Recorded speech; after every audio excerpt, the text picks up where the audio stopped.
Hey, it's been a little while since we watched Fallout Equestria. There's a reason for that. Work's gotten really busy, and the real reason it's gotten busy is because like 7 people left. Like, oh my god. Like, yeah, 7 people. So like that doubled my fucking workload. But we're going to hire more people soon, so hopefully it calms the fuck down. Because I need some time to do all these damn videos. Memory. All the thoughts we have, all the decisions we make, are rooted in layers upon layers of experiences. To understand ourselves, we must look to our own past, to our memories.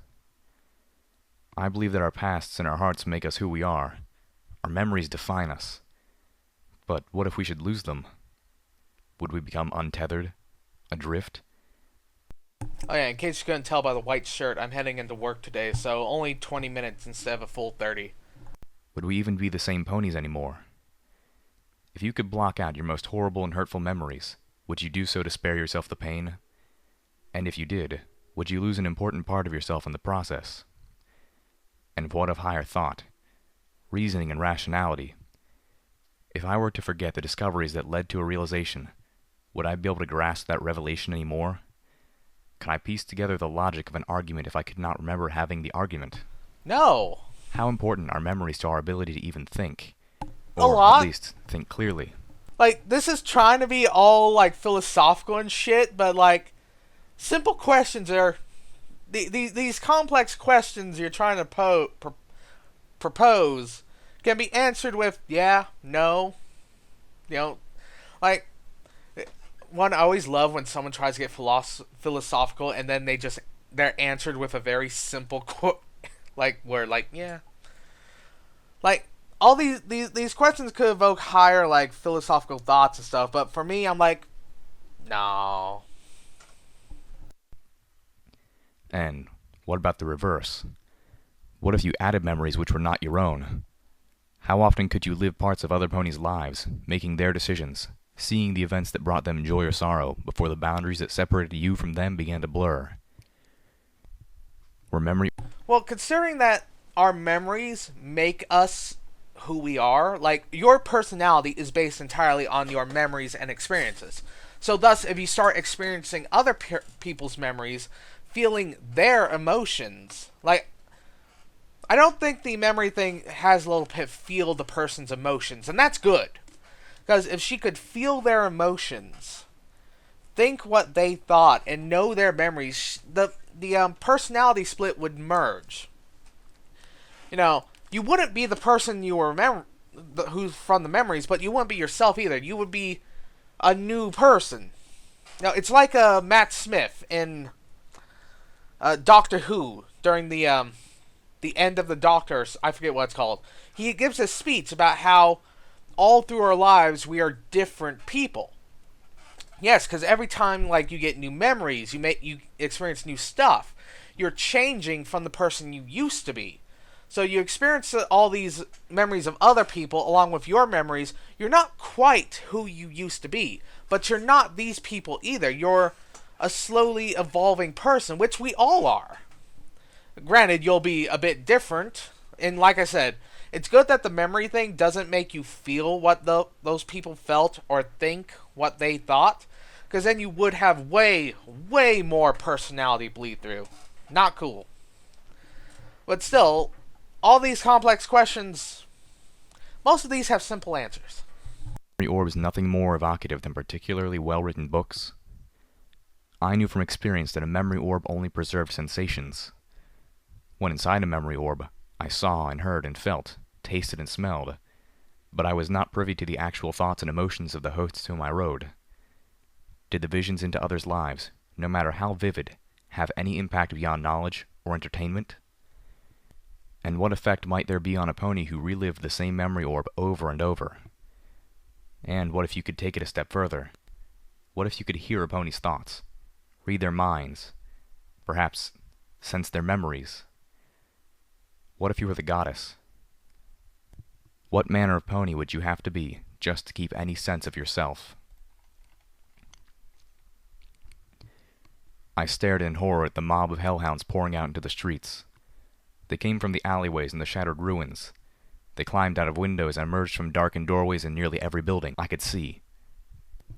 Every one. That was, except for the one place we intended to go. The hospital. The first had already reached the Mariponi Mining and Administration Building. Some were dashing inside. Others sunk their claws into the brick facade and began to scale the walls. Calamity turned to the Enclave crates, shoving the claw-torn containers away until he reached the single undamaged one.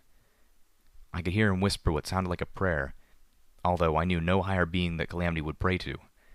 Then he furiously clopped the lock's cloud keyboard. The crate opened with a hiss and a wash of cold air. Inside was a bundle of fluffy white clouds. I would have faced off if the noise Calamity made at the sight of them hadn't been one of triumph. The Pegasus lowered his head and kicked off his helmet, his orange mane bursting free. His wide eyes and self-pleased smile gave me a boost of joy. Does no one keep their helmets on in this world? Like, that's my problem with a lot of video games. Wear your fucking helmet. Usually the helmets are cool. So, double negative points, right? For if they ever take it off. Like, the Carmines were right. He'd stayed hidden behind that black insectoid mask far too long, and I had missed him. "How did you know the combination?" Zenith asked curiously. 0104. Arbinger's birthday. Calamity grinned proudly, then sheepishly admitted. "That's what it was on the terminal, too." A cloud. "Yep, y'all in this mess 'cause of me, and I plan to get y'all out of it, too." He leaned his head up into the Enclave crate, grabbing the cloud bundle in his teeth. He bit the clouds and picked them up. The little pony in my head was having an aneurysm. "Over," he boasted through the clouds in his mouth. He trotted to the roof's edge, facing the hospital. A hellhound clawed her way up onto the roof in front of him, raising a paw full of long, flesh and armor-tearing claws. Calamity backed away, dropping the cloud bundle, which simply floated where he'd let it go. Blam! Velvet Remedy's shotgun went off, the slug hitting the hellhound in the center of her left breast. I keep just hearing Big Mac whenever he says that. But did not give. The hellhound howled in pain, toppling backwards from the impact. "Thanks, Celestia," whimpered Velvet Remedy, letting out a sigh of relief. I winced as I realized she was thanking the goddess that hellhounds had thick enough hides to stop a shotgun slug at close range. Until now, I had only used Little Macintosh and the sniper rifle against them. I'd been lucky in those choices. Nothing else I had would likely penetrate. Another hellhound clawed its way on top of the roof directly behind Zenith. The zebra danced, giving a well-placed buck to the creature's chest. I heard ribs break and the hellhound fell, rasping, fighting for breath from what I knew was a punctured lung. A second buck sent the hellhound over the edge, catching another climber in the face and knocking them both out to the... Like, ever since I watched Mad Max Fury Road, where Furiosa has, I think, a punctured lung, oh, those sounds are just... they're not good. The alley below. One of them hit an open waste bin with a back-breaking clang. I didn't know which had become scarier, hellhounds or Zenith, who could take them down with her hoofs. "Thank you kindly, Velvet." Calamity stepped back up to the floating bundle and gave it a kick. The cloud unfurled. Doesn't that mean Zenith's punches are stronger than a shotgun round? Oh, God. Rolling out like a carpet, stretching over the street below. 3 more hellhounds pulled themselves onto the rooftop. Velvet Remedy backed up and let out a song, hitting that perfect high note. All 3 hellhounds clutched their ears. 2 stopped, backing up at the edge of the wall. One climbed back over the side, while the other backed up a step too far, her arms pirouetting comically as she fell backwards off the roof.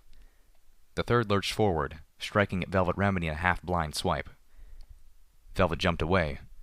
Her right foreleg did not, falling to the rooftop in a spreading pool of blood. Velvet's note ended in a strangled whimper as she lifted her right foreleg, eyes locked on where the stump ended inches above where her right knee should have been. The hellhound drew back her paw, one claw wet with Velvet Remedy's blood. 4 bolts of magical energy struck her in the offending paw. The female hellhound glowed and then liquefied. "Velvet!" I screamed in horror. Calamity dashed to the charcoal-coated unicorn's side, catching her as she wobbled and fell, her eyes still locked on where her right foreleg should be. I can fix this," she whimpered. Velvet fainted in Calamity's forelegs. Firelight pierced the air with a mournful cry. No. Zenith moved fast, pulling potions from her satchel until she found the right one. She shattered it on the rooftop, commanding our Pegasus, "Push her wound into that, quickly!" It looked like the same pudding that Zenith had given Velvet to stop Calamity's wing from bleeding him dry. Wrapping Velvet's sundered leg in my magic, I floated it to the pudding and pressed it into the glop as well. "We can fix this," I moaned with determination. Give her a robot "She can leg. fix this. She said so." I could hear more hellhounds tearing their way Do up what to they the do roof in from inside Resident Evil and out. 7 and staple it on. Calamity held Velvet, looking stunned.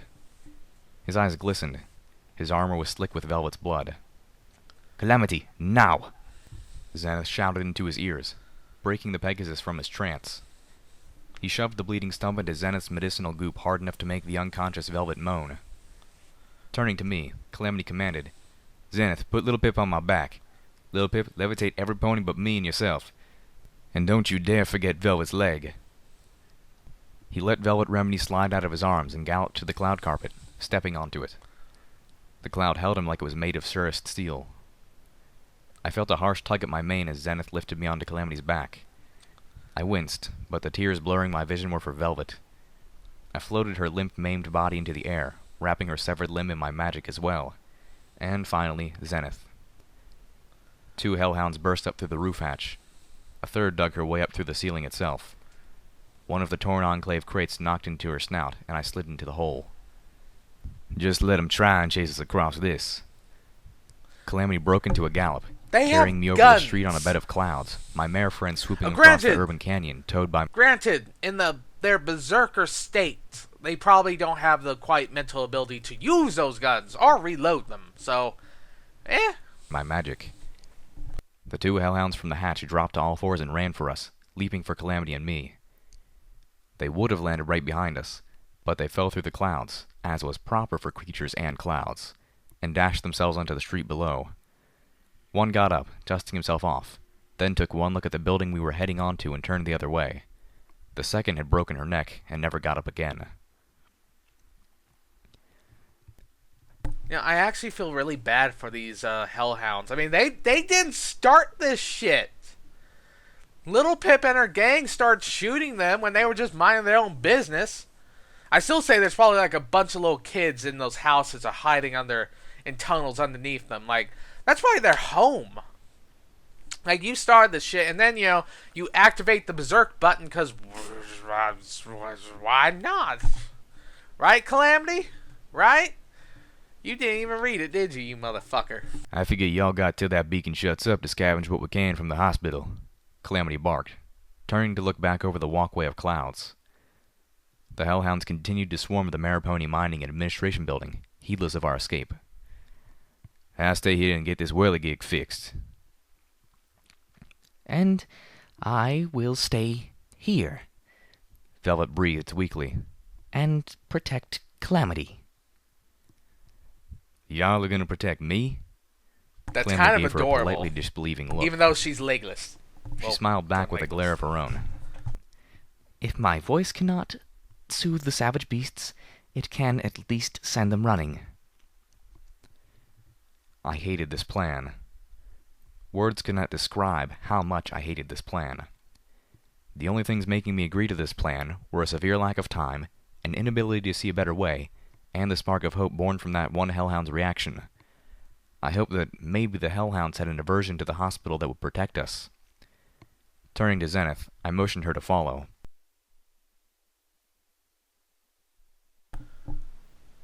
I thought of something.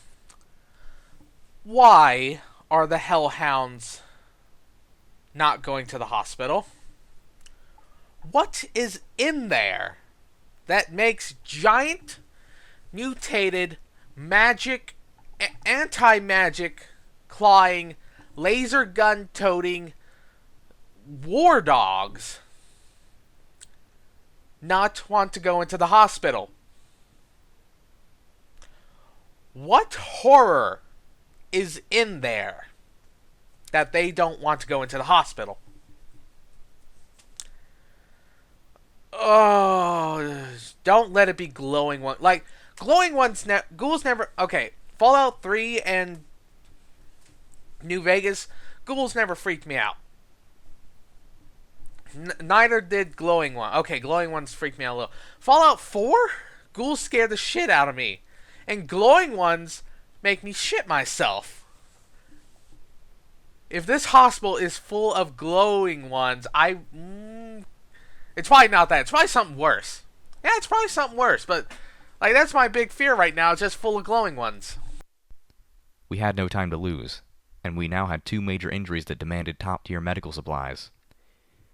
I prayed to Luna that this place had not been stripped clean already, that somehow, for any reason, this hospital was still well stocked. Ah, crap, Calamity said. Again, this is one of those weird cases where you want to be well stocked, but if it is well stocked, why hasn't anyone touched it? Like, that's always the war. Whenever I go into a place in Fallout and I see stuff everywhere, I'm like, why didn't people take it? What horrors? What imaginable horrors will befall my soul by entering into this place? Said, still staring across the cloud bridge. I turned in alarm, my stomach dropping. Oh, goddesses, please, not anything else. Please. I left my helmet. I wanted to buck him so hard. Leave it, you look better without it anyways. A thought struck me. Can you still shoot those rifles without the helmet's interface? Nope.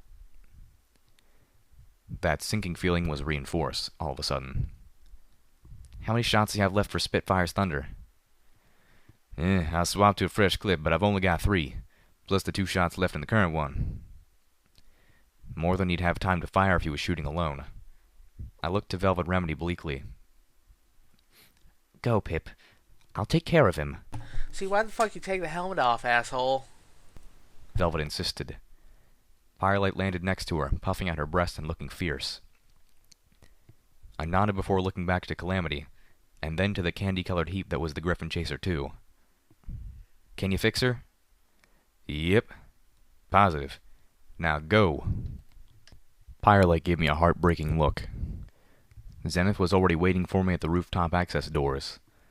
I nodded one last time, praying to the goddesses that this was not the last time I would see them alive. Silently, I galloped away. Zenith and I made our way through crumbling gray hallways with peeling yellow wainscoting. Motes of dust floated in the air. Occasional debris rained from the ceiling. I took the lead, moving quickly and stealthily, checking rooms as I went. My EFS insisted that there were numerous enemies inside the hospital, lurking somewhere ahead and behind us. From my experience in Stable 24, I suspected they were all on the level below. It hit me as unfair that even with the signal, there would still be hellhounds inside this place hunting us. But as I prepared to curse the heavens, wondering if perhaps I should be cursing the stars, I remembered Calamity and the bloat sprite in the closet. The curse died with a chuckle as I realized we were probably surrounded by hostile insects. Bloat sprites or radroaches or whatever radroaches became in the presence of taint. As I turned down a hallway, my ears perked at the sound of a blessedly familiar male voice. Who says you can't go home again? That tenacious mare from Stable 2 sure did, and she saved her whole damn home from a vicious and unprovoked attack from Steel Rangers, who intended to slaughter the stable's entire population and set up shop. But this time, children, the stable dweller had help. That's right. Our bringer of light in this dark and cruel world has stirred the hearts of other ponies. And not just ponies, but griffins, too. Even ghouls put a hoof to the cause. I tell you, children, this is the most beautiful thing I have ever seen in the equestrian wasteland. The people, ponies and non-ponies alike, have witnessed our heroine selflessly helping those around her, and many of us have taken up her example. And when our wasteland savior needed us the most, we stepped up. Now, I ask each and every one of you, and this is a question straight from DJ Pony's heart to yours. Goddamn, it makes me smile. When the opportunity comes, will you step up too? I felt myself flush, but this time the embarrassment was buried under a heartburst of love for the gray unicorn behind that voice. Her words were like a beam from a lighthouse in my storm of darkness. Let me tell you of some ponies who did step up, because you're not going to believe this. The Steel Rangers, a whole saddle full of them at any rate, decided to buck their elders and pledge themselves to helping out the suffering folk of this equestrian wasteland. You heard me right, children. Some of those metal-clad power horses are on our side now. That ain't easy, though, and their elders have ordered them hunted down. I have reports of Steel Rangers and Steel Ranger outcasts fighting in the streets of Manhattan to Trottingham. But I've also got amazing reports of these outcasts taking down raider hovels and galloping to the aid of caravans. So, if you should happen to see one of our new outcast knights or paladins, give 'em your thanks, and maybe a little ammo. I felt both thankful